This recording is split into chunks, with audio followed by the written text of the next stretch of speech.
Boa tarde, pessoal. Vamos dar continuidade aqui ao nosso assunto sobre o mercantilismo. Hoje nós vamos falar sobre o mercantilismo em várias partes no continente europeu, né? Então, primeiro vamos começar falando sobre a Península Ibérica, como se deu essas práticas comerciais na Península Ibérica. Todos sabem que a Península Ibérica é aquela parte da Europa que compreende principalmente os países de Portugal e Espanha. Então, entre os séculos 15 e 18, a riqueza dos impérios de Portugal e de Espanha, ela resultou basicamente da posse de colônias ultramarinas, né? Ou seja, a colonização do outro lado do Oceano Atlântico, né? Então, com o intuito de fortalecer o Estado Nacional Europeu, no caso, o Estado Nacional Português, o Estado Nacional Espanhol, esses impérios acabaram se beneficiando da exploração colonial dos metais preciosos, que eram artigos de grande valor comercial no mercado europeu, ou seja, a extração de ouro e prata das colônias portuguesa e espanhola na América para levar para os países europeus acabou beneficiando esse acúmulo de capitais. Então, durante esses séculos, a riqueza desses países elas foram provenientes da exploração colonial, que nós vimos lá, era uma das bases do mercantilismo. E aí, para garantir essas vantagens comerciais, a metrópole ela buscava orientar a produção, né, a extração de metais preciosos, a questão da agricultura, o que se plantava e a coleta desses gêneros. Ela estava ali controlando essa produção e, ao mesmo tempo, monopolizando as relações comerciais. Ou seja, nas terras portuguesas americanas, apenas Portugal poderia comercializar. Não poderia os colonos comercializar com outros países. O que era produzido na colônia portuguesa, aqui na América, para ser vendido para um outro país europeu, tinha que passar pelos comerciantes portugueses.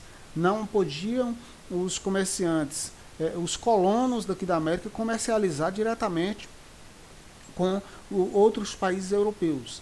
Isso era o monopólio das relações comerciais pela metrópole, né? Isso fazia parte do chamado exclusivismo metropolitano. Apenas a metrópole poderia comercializar com as suas colônias. Então, o Império Português e o Espanhol, eles acabaram impondo um controle comercial sobre as suas colônias, né? E a riqueza da coroa, eles associavam a riqueza da coroa à capacidade de acumular e reter o máximo de ouro e prata nos cofres do reino. Isso nós já falamos, fazia parte da estrutura mercantilista, né? O reino, a coroa, ela seria mais rica quanto mais ouro e prata ela conseguisse acumular, né? Dentro do seu próprio, nos cofres do seu reino, né? Então, estima-se que a coroa espanhola, por exemplo, com as descobertas das minas aqui na América, né, entre os séculos 16 e 17, tenha extraído lá para a Europa cerca de 200 toneladas de ouro e 18 mil toneladas de prata, ou seja, 200 mil quilos de ouro, né? Aliás, 200 mil quilos de ouro e 18 mil quilos de prata. Isso foi a riqueza extraída a estimativa, né, de riqueza extraída pelos espanhóis. Esses recursos eles traduziam o poder aquisitivo do reino, né? Vale destacar que o tráfico de africanos escravizados e a agropecuária incrementava as receitas do reino, né? Porque se por um lado ele estava ali tirando toda essa riqueza só de ouro e prata, mas tinha o comércio de africanos escravizados, que também gerava lucros para esses reinos, e tinha a questão da exploração agropecuária, as plantações nas terras espanholas, né? Produzia alguma coisa para muitas coisas para mandar para a Espanha, e também a coroa portuguesa aqui, no caso, onde hoje é o Brasil, que produzia, principalmente nesse momento, a cana-de-açúcar para o mercado europeu. Então a coroa portuguesa, lá no início da sua colonização, ela não teve a sorte de encontrar logo de cara ouro como foram os espanhóis nas terras espanholas, coloniais espanholas. Então no início a experiência com as colônias portuguesas, ela baseou numa política econômica que traduzisse a balança comercial favorável, ou seja, um maior volume de receitas em comparação com as despesas.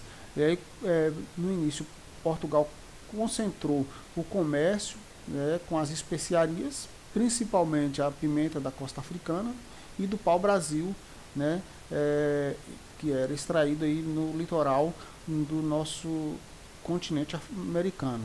E aí mais tarde acabou desenvolvendo também a exploração colonial mineira, quando é descoberto o ouro na região das Minas Gerais, e também a produção de açúcar no Nordeste brasileiro.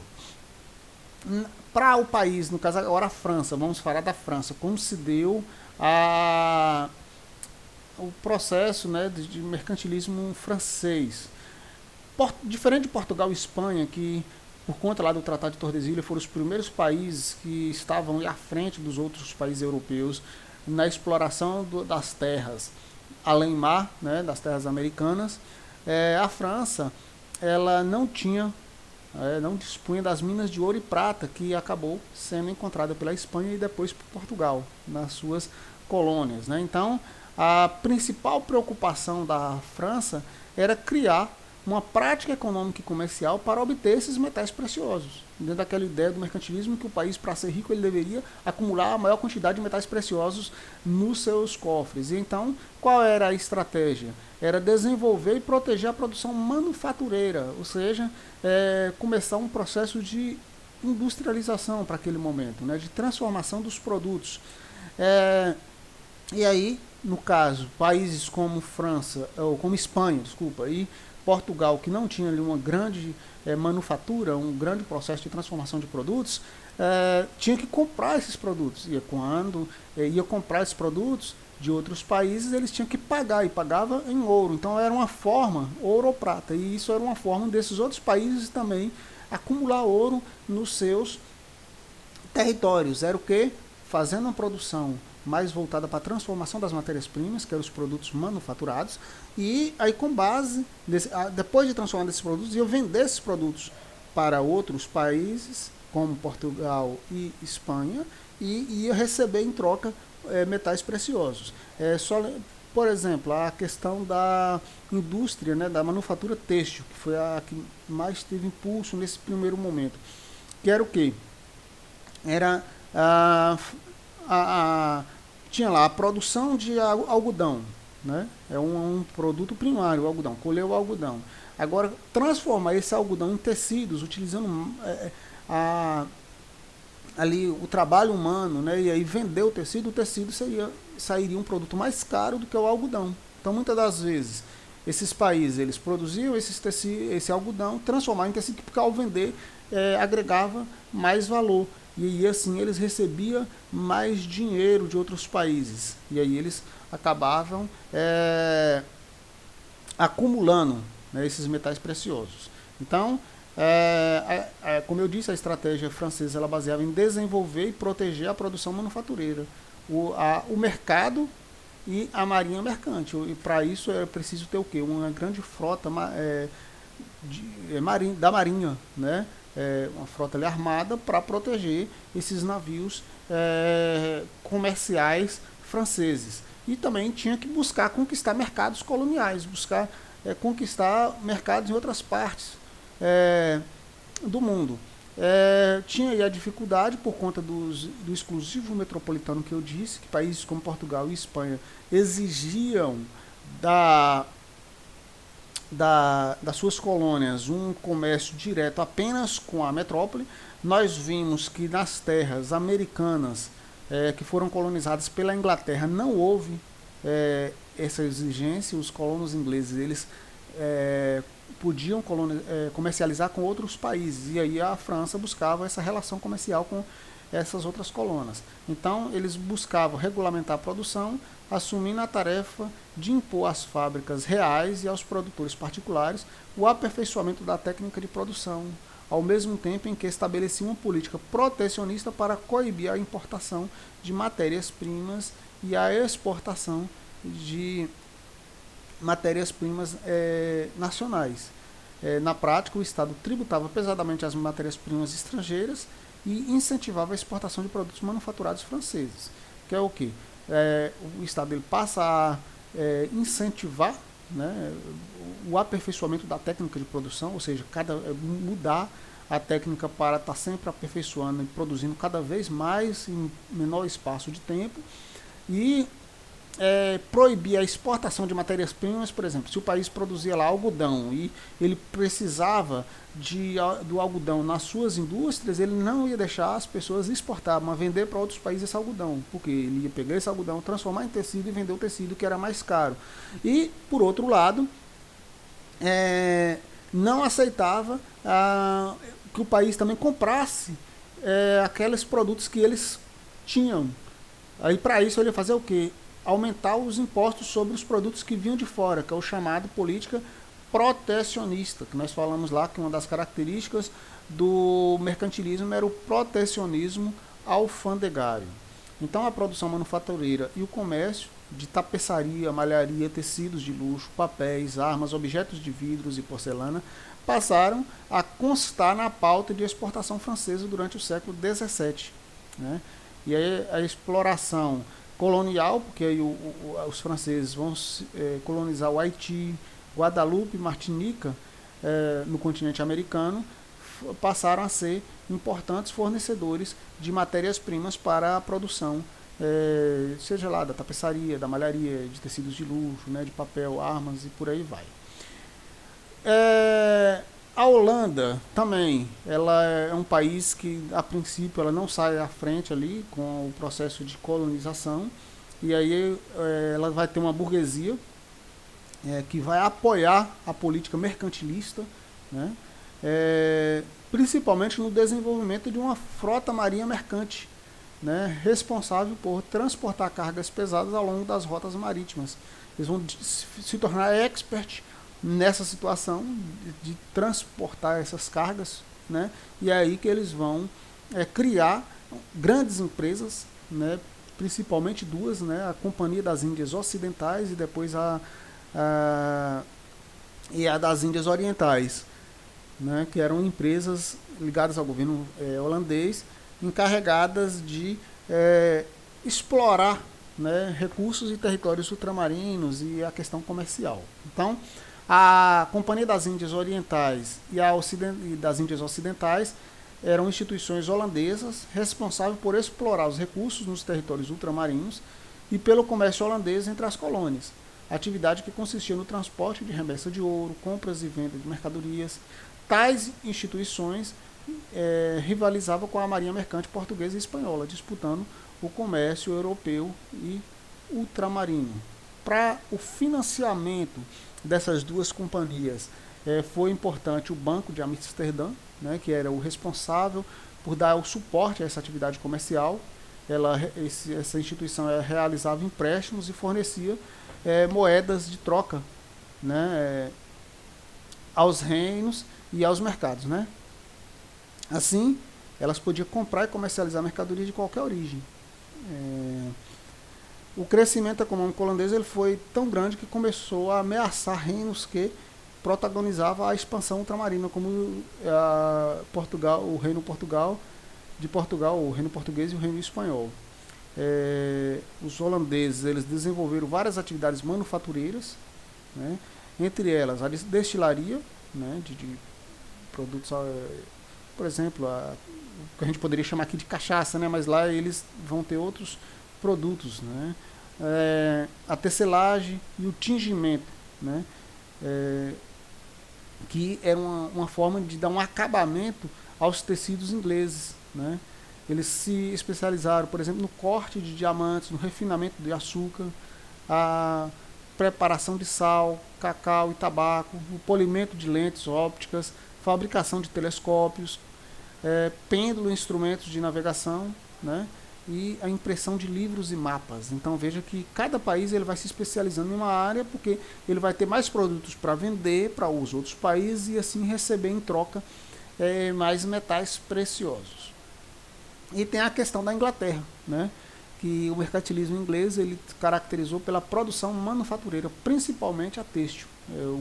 O principal produtor de tecidos nesse período era a Inglaterra. Mas além da produção manufatureira, também se destacou pela questão do comércio ultramarino, esse comércio entre as colônias e a Europa. Os ingleses eles criaram uma marinha mercante competitiva, né, e incentivava a pirataria sobre os galeões espanhóis que se dirigiam à Europa. Como os espanhóis eram o país que foi o reino que mais transportava metais preciosos, o reino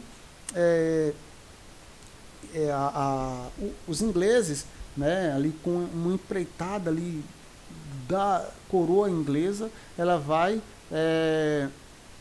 incentivar a pirataria, que era a marinha mercante inglesa, extremamente armada, chegar a cercar os navios espanhóis e saquear. Daí vem a história aí das piratarias, né? Quem é que nunca ouviu falar aí dos filmes sobre pirataria? Tem assim, uma inspiração nesse contexto aqui da história mercantilista.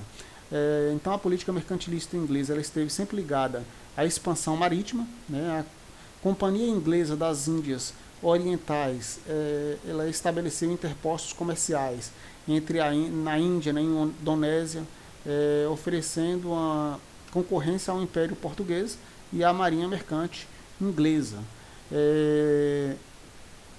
Se instalaram também os ingleses na região da Pérsia, onde hoje é o Irã, na Índia, e no continente americano, né, no qual fundaram as 13 colônias que nós já estudamos, na região que hoje é os Estados Unidos. O governo inglês ele editou leis protecionistas que visavam estabelecer uma supremacia naval, que eram os chamados atos de navegação, que acabou causando ali um enorme impacto para o desenvolvimento da marinha mercante inglesa.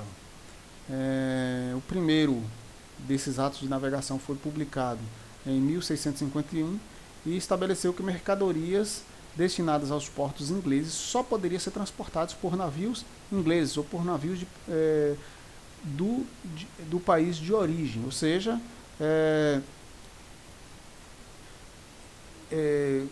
tentando aí tirar o lucro dos atravessadores. Não era possível a Holanda, por exemplo, chegar numa outra parte do mundo, comprar qualquer produto e vender lá na Inglaterra, nos portos ingleses. Para um navio atracar lá, ou teria que ser daquele país de origem, né, que tinha a mercadoria, ou dos próprios ingleses. Como geralmente esses países de origem não tinham ali uma grande marinha, quem era que ficava beneficiado com essa lei? Apenas a marinha inglesa. Em 1660 foi promulgado um segundo ato de navegação, né, determinando que tripulação dos navios mercantes fosse formada por um capitão inglês e pelo menos 3 quartos de britânicos, né? Então 3 anos depois, um terceiro ato ele obrigou os colonos a adquirir dos mercadores ingleses quaisquer produtos europeus que precisasse comprar. Essas medidas, né, tomadas no período mostram-se cruciais para o enriquecimento do Estado inglês, que era uma tentativa, dentro dessa concorrência entre a marinha francesa, a marinha mercante francesa, principalmente a holandesa, que era muito forte, e a inglesa, né, paralela a isso, tinha aí também a de Portugal e da Espanha, mas eram menores e elas faziam muito esse transporte entre as colônias portuguesas e o Império Português, as colônias espanholas e o Império Espanhol. A concorrência grande mesmo se dava entre as marinhas da Holanda, da Inglaterra e da França.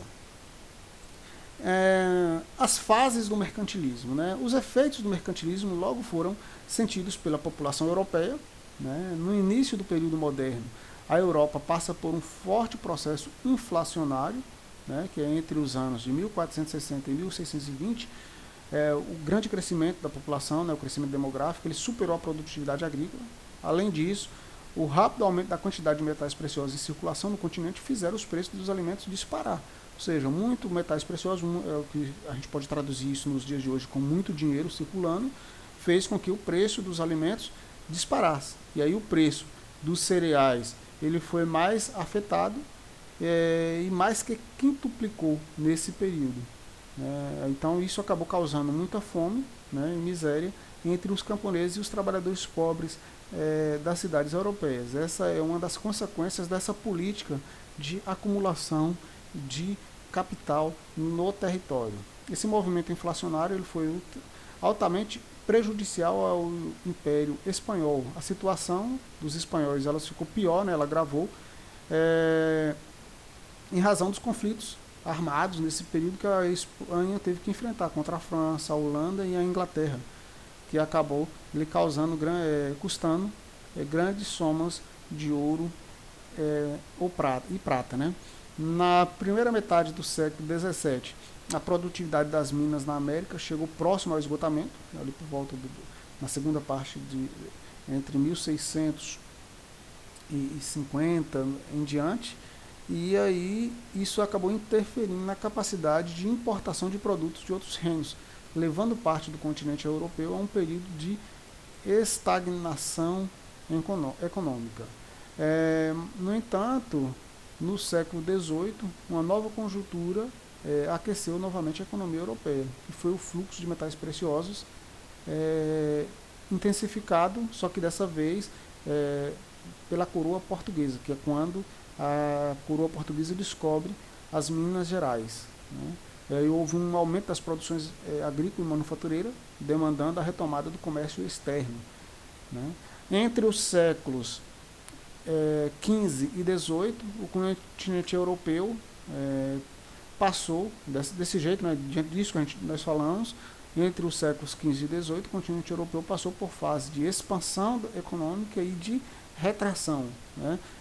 O acúmulo de muito dinheiro no território gerou inflação, começa um processo de encarecimento desses produtos, empobrecimento da população, aí há um processo de retração econômica. Depois a descoberta novamente de ouro na América Portuguesa volta a ter uma expansão da atividade econômica novamente. E também foi marcada pela progressiva alteração nas relações de produção e consumo nos ambientes rural e urbano. Grande migração dessas populações, né, o desenvolvimento das manufaturas, fazer com que as populações saíssem do campo e fossem trabalhar em fábricas e por aí vai. Não haverá tempo para a gente aprofundar muito nesse assunto, veremos parte disso no 8º ano. Então, vamos encerrar a aula aqui para não ficar muito longa, já está com 23 minutos. E tem as questões para vocês responderem aí, e na próxima aula a gente faz a correção e marca mais uma pequena avaliação.